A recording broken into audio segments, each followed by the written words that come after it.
شیطان نے کہا کہ بھائی میں ایک ایسے مسلمان پر مسلط ہوں جو گھر میں داخل ہوتا ہے تو بسم اللہ الرحمن الرحیم نہیں پڑھتا، میں اس کے گھر میں داخل ہو جاتا ہوں۔ جب وہ کھانا کھانے کے لیے بیٹھتا ہے تو بسم اللہ نہیں پڑھتا، میں کھانے میں شریک ہو جاتا ہوں۔ جب وہ بستر پہ سونے کے لیے جاتا ہے تو بسم اللہ الرحمن نہیں پڑھتا، میں بستر پہ سو جاتا ہوں۔ جب وہ کپڑے پہنتا ہے تو بسم اللہ الرحمن الرحیم نہیں پڑھتا تو میں اس کے کپڑے بھی پہن لیتا ہوں۔ یعنی کہ وہ کسی کام میں بسم اللہ نہیں کرتا، اسی لیے مجھے کھانے کو بھی ملتا ہے، مجھے رہنے کو بھی ملتا ہے، مجھے پہننے کو بھی ملتا ہے۔ اب موٹے والے شیطان نے کہا تم پتلے کیوں ہو، اس کی کیا وجہ ہے؟ آپ جو بسم اللہ سے محبت کرتے ہیں، جو بسم اللہ پڑھ کے ہر کام کرتے ہیں ان کے لیے۔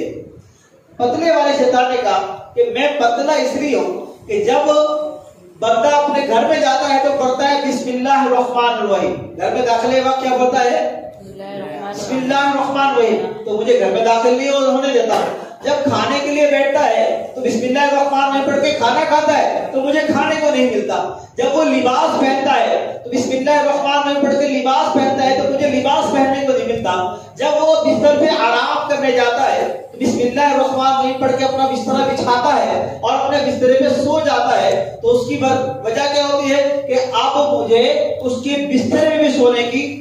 توفیق نہیں مل پائی، کیونکہ میں ایک ایسے مسلمان پر مسلط ہوں جو ہر جائز کام سے پہلے بسم اللہ الرحمن نہیں پڑھتا ہے۔ اب یہ ہمیں سوچنا پڑے گا کہ میرے ساتھ شیطان کیسا ہے، میرے ساتھ شیطان کیسا ہے، یہ ہمیں سوچنا پڑے گا، ہمیں اس کا موازنہ کرنا پڑے گا۔ اگر ہم چاہتے ہیں کہ ہمارا شیطان کمزور ہو جائے، ہم سے گناہ نہ کروائے، ہم سے غلطیاں نہ کروائے، ہماری زبان ایسے نہ چلے کہ دل دکھا دے، ہماری آنکھیں ایسے نہ اٹھے کہ وہ ڈر جائے ہماری آنکھوں سے، ہمارے قدم ایسے نہ اٹھے کہ گناہوں کی طرف جا رہے ہو، ہمارے ہاتھ ایسے نہ اٹھے کہ کسی کو چپاٹے کرا رہے ہو، بلکہ شفقت کے لیے ہمارے ہاتھ بڑھے، ہمارے قدم بڑھے تو مسجد کی طرف بڑھے، ہمارے قدم بڑھے تو مکہ اور مدینہ کی طرف بڑھے۔ اب کب ہوگا یہ؟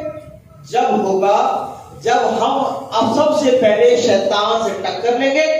شیطان سے مقابلہ کریں گے، تو آپ دیکھیں گے انشاءاللہ تبارک و تعالی اللہ پاک کی رحمت سے آپ کو نیکیاں کرنے کا مزہ آئے۔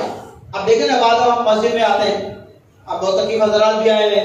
اب 10 دن کے بعد پتہ لگے گا معتکف پہ کیا رنگ چڑھا،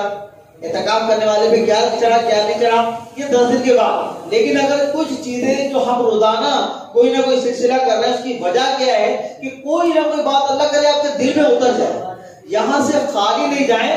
یہاں سے بھر بھر کے جائیں، تاکہ آپ کو یہاں سے جانے کے بعد بھی جینے کا مزہ آئے کہ ہاں یار ماشاءاللہ، اگر ہم بسم اللہ الرحمن الرحیم کی برکتیں چاہتے ہیں اور ہم چاہتے ہیں کہ ہماری آخرت سنور جائے سدھر جائے، تو ہمیں بسم اللہ الرحمن الرحیم کی عادت